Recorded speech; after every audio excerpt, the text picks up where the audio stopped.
Hello guys, konnichiwa. So panibagong tutorial. So follow lang guys kasi super easy and fast ang aking mga cheka dito, okay?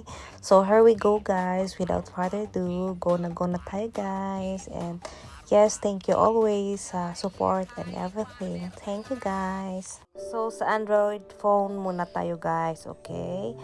First, open natin yung Play Store. Then type ang floating clock or free floating clock para level lang siya guys.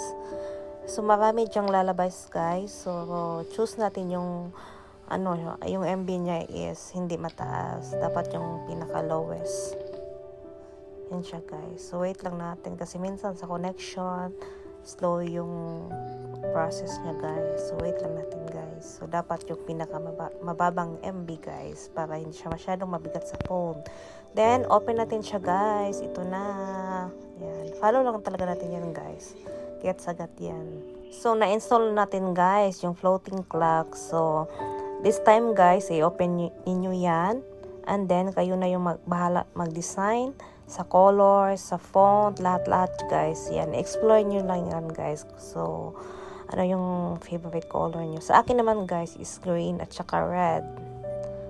Yan, so, depende na sa inyo kung ano yung bet nyo. So, pwede yun siya guys, i-open ang seconds, date, display month, etc. So, check lang yun yan guys. Diba? Super easy lang.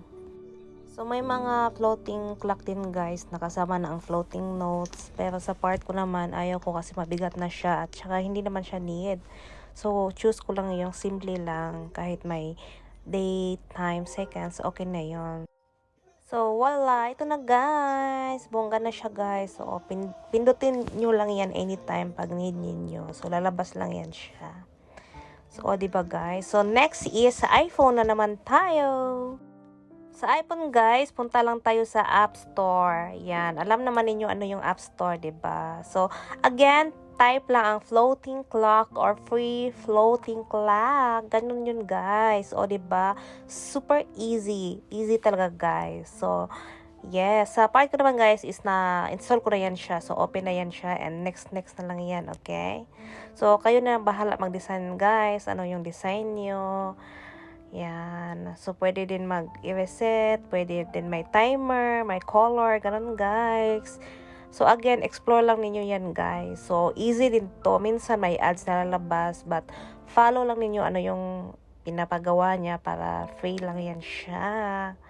Ganun lang, guys. O, diba? Super easy yung tutorial natin, guys. Direct tayo. Wala nang charge. Again, thank you so much, guys, sa lahat. Sa suporta. Lahat. Thank you. And I hope everyone is safe and motivated. So ingat ang lahat guys, and thank you so much. Minasan arigatou gozaimasu. This is Laura in Japan. Thank you guys. Don't forget to like, comment, and subscribe. So ito na siya guys. Nasa screen ko na siya. O diba? Super easy guys. Bye bye. Arigatou gozaimasu. Mata ne.